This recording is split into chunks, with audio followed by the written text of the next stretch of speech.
I would be okay with my child doing sex work. Okay, let's hear from you. I would be okay with my child being whatever it is they want to be, as long as they are practicing it safely and consensually. Personally, for me, sex work changed my life. It saved my life. To be real, I was unhoused. I did not have the situation I was in. It helped get me out of the hole that I needed to get out of. It also has given me so much joy in creation. I don't think there is a sin in sex work and creation, especially. There are way worse things I'd worry about my child becoming than becoming a sex worker. I don't understand any negative connotation of sex work at all in general, honestly. Like those negative connotations come from external things. Do I want my child to get bullied and shamed and stigmatized? No. But what I can do is I can work for a world that is less shameful, that is less stigmatized, and has better opinions about people like me. And that's by doing things like getting on here and getting on my soapbox and being vulnerable. I think the bravest thing a person can be is to be. So if my child is gay or trans or a sex worker or whatever it is, or whatever the hell they want to be, it's really none of my business except to continually push forward and make them choose joy, as long as it's done safely. Thank you. You want them happy. I'm going to change my answer. Okay. Actually. I had it as no, but after what you said, I'm going to flip it to yes. Oh, that's the reason why I had it as no is not because I think anything's inherently wrong with like an adult child of yours pursuing the adult industry, but I had no because I am child free. But that kind of brought up a good point when you said I'd be okay with my, kid being trans or gay or whatever. If you ask the question, would you be okay with your child being trans? I wouldn't have thought, oh, I'm child free, I'm not gonna have kids. I'd just be like, yeah, that'd be fine. But for some reason, when thinking about it from like a adult creator perspective, I was just like, oh, well, I'm not having kids, so I don't even have to think about that. So. Yes. Well, my story is a little different because I was exposed to porn at a very early age. And for me, it sent me into a spiral.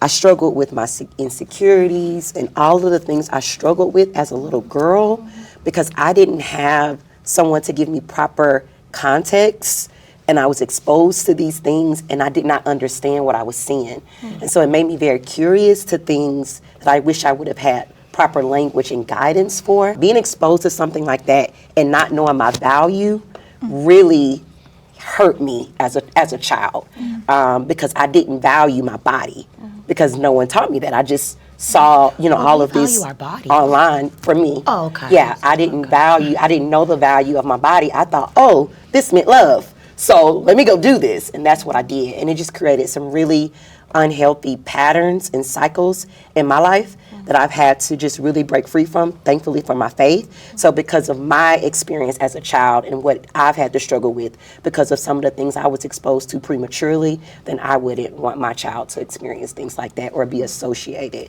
with it because of the damage it did for me. Well, I guess what would your response be like if your child ended up being an adult creator at an age where it's clearly well into adulthood after their brain is already fully developed? If they had that conversation with you, what would That's that what I look was like? gonna say is like I said it's fine, but I would want it to be like over 25 probably. Like I wouldn't be okay with, I wouldn't want but I would still want my 18-year-old to get married. I wouldn't want my 18-year-old to do any and make any decision that could have very long-term consequences that their brain is not yet developed to fully understand. I'm also a big proponent of education, so I'd want them to go, to school or do something and then decide if this is the path they want to take, because I don't think that there's any negative stigma with it, but I wouldn't be okay with my my 16-year-old. I can't wait till I'm 18 to do this. I wouldn't probably. So I agree with that, yeah.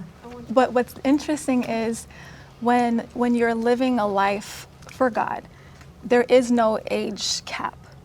So I would be okay with my 5-year-old being and speaking to people and loving on people. I would be okay with that. And then also there's sex is not a sin. That's not the sin. What happens is, because we talk about God all the time, people don't realize that there's an enemy as well. There's evil. We see evil and chaos throughout the world. There's an actual force that's behind that, and we forget to talk about it, and we want to blame God for these things. But sex is not the sin. Sex is intentional. It's for a reason.